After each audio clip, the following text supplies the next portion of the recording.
అదృష్ట రత్నాలయం జ్యువెల్స్ అదృష్ట రత్నం అష్టైశ్వర్యాలకు మహానిలయం.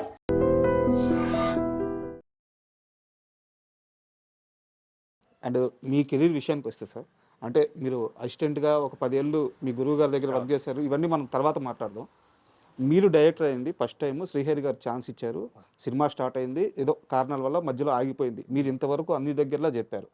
బట్ అక్కడ ఒక ఇగో క్లాష్ వచ్చింది శ్రీహరి గారికి, నిర్మాత గారికి అని మాత్రం ఇప్పుడు దాకా చెప్పారు. అసలు ఆ క్లాష్ ఏంటి? ఇప్పుడు దాకా మీరు ఎక్కడ ఈ విషయం చెప్పలేదు. అంటే క్లాష్ అనేది అది నాకు కూడా పూర్తి క్లారిటీ లేదండి. కానీ అదే ఈగో క్లాషే, అందులో సందేహం లేదు. అది మరి ఏదో ఒక సినిమా రిలీజ్ విషయంలో ఏదో వచ్చినట్టుగా నాకు అప్పట్లో, అంటే శ్రీహరి గారి సినిమా ఏదో ఒకటి రిలీజ్ అవ్వబోతుంది. ఆ టైంలో ఆయన ఒక డబ్బింగ్ పిక్చర్ చేశారు, ప్రొడ్యూసర్ జయకృష్ణ గారు. ఆ పిక్చర్కి ముందు థియేటర్స్ అన్ని సెట్ చేసుకున్నారు. ఇది స్ట్రైట్ పిక్చర్ కదా, దీనికి ఏదో మెయిన్ థియేటర్, ఏదో ఇక్కడ హైదరాబాద్లో మెయిన్ థియేటర్ అవి ఇవి ఏదో ఇవ్వమని ఏదో అడిగారు. బట్ ఆయన ఏదో ఇవ్వలేదు.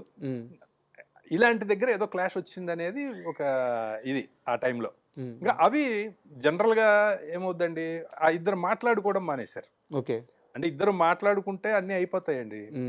ఆయన మాట్లాడడం మానేశారు. ఆయన వెళ్ళి మద్రాసులో ఉండేవారు అప్పుడు, ఈయన ఇక్కడ ఉంటారు. ఈ మధ్యలో కమ్యూనికేషన్ గ్యాప్. ఓ పక్కన ఇది మాది సినిమా జరుగుతుంది, షూటింగ్ జరుగుతుంది, కానీ ఆయన రావట్లేదు. ఇలాంటివేవో చిన్న క్లాష్ క్లాష్ క్లాష్ క్లాష్ అట్లా, దాంతో అది సినిమా ఆగిపోయింది. అంటే ఈ ఇన్సిడెంట్ విన్నాక నాకు వచ్చిన డౌట్ ఏంటంటే, శ్రీహరి గారు ఓవర్ నైట్ స్టార్ అవ్వలేదు. అవును, ఆయన చాలా స్క్రాచ్ నుంచి కెరీర్ మొదలు పెట్టారు. సో ఆయనకు ఓపిక ఉంది, కష్టపడే తత్వం ఉంది, సర్దుకుపోయే గుణం ఉంది. అలాంటి వ్యక్తి మిమ్మల్ని పిలిచి, మీలాంటి అంటే మీతో కూడా జర్నీ ఉంది, మిమ్మల్ని పిలిచి ఆయన ఛాన్స్ ఇచ్చారు. ఇక్కడ మీ కెరీర్ ఉంది, ఆయన కూడా అప్పుడే హీరోగా 2-3 సినిమాలు చేస్తున్నాడు, ఆయన కెరీర్ ఉంది. అలాంటి వ్యక్తి ఇంత యుగోకి పోతాడా అనిపించింది. అదే అండి, అక్కడ మీకు నేను చెప్తున్నాను కదా సార్, వాళ్ళిద్దరూ కూడా గొప్ప వ్యక్తులు సార్. అందులో నేనేదో ఇప్పుడు ఇంటర్వ్యూలో చెప్పడం కోసం చెప్పట్లా. మీరు పర్సనల్గా మీకు శ్రీహరి గారు ఎంత మంచివాడు అనేది అందరికీ తెలుసు. నాకు చాలా ముఖ్యమైన వ్యక్తి. అలాగే జయకృష్ణ గారు కూడా ఆయన ఎంత గొప్ప వ్యక్తి అనేది ఆయన తెలిసిన వాళ్ళందరికీ తెలుసు. అది చెప్తున్నాం కదండి, ఎందుకు అంత క్లాష్ అట్లా వాళ్ళకి ఎందుకు వచ్చిందో అనేది మాకు ఇప్పటికి కూడా పజిలే. అంటే ఒక చిన్న విషయాన్ని మరి ఎటు సైడు ఎంత తప్పు ఉంది లేకపోతే అనేది మనకు తెలియదు. కానీ ఒక షెడ్యూల్ స్టార్ట్ అవబోతుందండి. అంటే ఒక 13 రోజుల షెడ్యూల్, ఫైనల్ షెడ్యూల్. ఆ ఫైనల్ షెడ్యూల్ రఘువరన్ గారు వచ్చేస్తున్నాడు, హీరోయిన్ మీనా, లేకపోతే ఆర్టిస్టులు అందరూ డేట్లు మన దగ్గర ఉన్నాయి, పర్ఫెక్ట్గా ఉన్నాయి, అన్నీ ఉన్నాయి.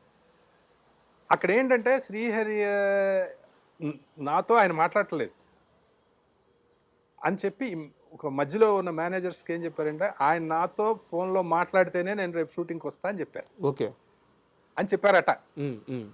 అని నాకు ఫోన్ చేసి ఒకసారి ఇంటికి రమ్మన్నాడు. నేను వెళ్ళాను. వెళ్ళిన తర్వాత ఓకేలే దేవి, ఆయన పెద్ద ఆయన, సరే ఇలా అయింది, మధ్యలో నువ్వు సఫర్ అయిపోతున్నావు.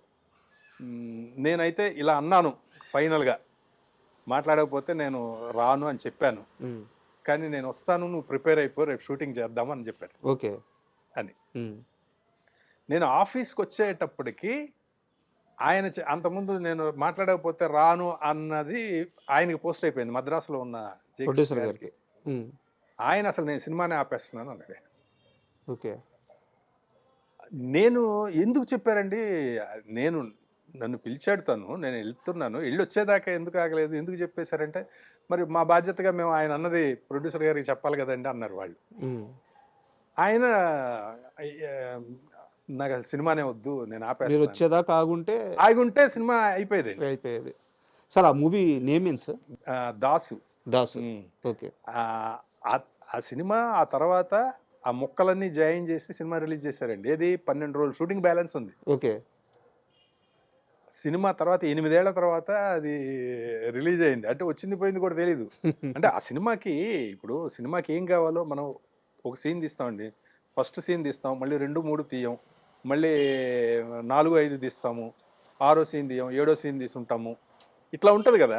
లాస్ట్ షెడ్యూల్లో మెయిన్ ఎపిసోడ్లన్నీ అక్కడ ప్లాన్ చేసుకుని ఉన్నాను నేను. అవి లేకుండానే సినిమా ముక్కలు జాయిన్ చేసి రిలీజ్ చేశాను. వర్కౌట్ అవ్వదు కదా అసలు సినిమాలాగే ఉండదు, అంతే కదా. అట్లా వాళ్ళిద్దరూ మంచి వాళ్ళేనండి నిజంగా. ఆ తర్వాత మళ్ళీ వాళ్ళు కలిసిపోయిన తర్వాత వాళ్ళు ఎంత బాగున్నారో, చాలా బాగున్నారు వాళ్ళు. ఆ టైంలో మళ్ళీ ఇద్దరు నాతో అనవసరంగా నిన్ను ఇబ్బంది పెట్టాం అని ఆయన చెప్పేవాడు, ఈయన చెప్పేవాడు. నీకేమి, నువ్వు చక్కగా వర్క్ చేసావు అని ఇద్దరు నా గురించి వేరే వాళ్ళ దగ్గర చాలా గొప్పగా చెప్పేవారండి.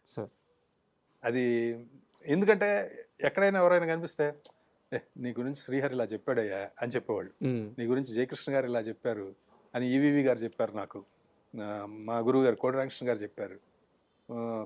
మా గురువు గారు అయితే జయకృష్ణ గారు లాంటి ప్రొడ్యూసర్ నీ గురించి అంత మంచిగా చెప్తున్నారంటే ఇంక నీకు తిరుగులేదయ్యా అని చెప్పేవారు. అంటే వాళ్ళిద్దరూ కూడా నా గురించి ఎంతో బాగా చెప్పేవారు. అదే సార్, ఆ టైం బ్యాడ్ టైం అంతే. And for more videos, please subscribe to iDream. Please subscribe to iDream. Please subscribe iDream. And please subscribe to iDream. For more videos, subscribe to iDream. please like, share and subscribe to the channel. Congratulations, iDream. Subscribe to iDream. Subscribe to iDream. So subscribe to iDream Media. iDream ki iDream team andarki huge congratulations. Please subscribe iDream Media. Please subscribe to iDream. Subscribe iDream. Please subscribe to iDream. iDream అంటే నా కళల ఛానల్ను subscribe చేసుకున్న నోరు తిరుగుతలేదు, మీరైతే గంట గుర్తు కొట్టండి. For more such videos, please subscribe to iDream. Subscribe to iDream. Please subscribe to iDream. Please subscribe iDream Media. Please do subscribe to iDream. Please subscribe to iDream Media. For best entertainment and information, please subscribe iDream. And don't forget to subscribe to iDream.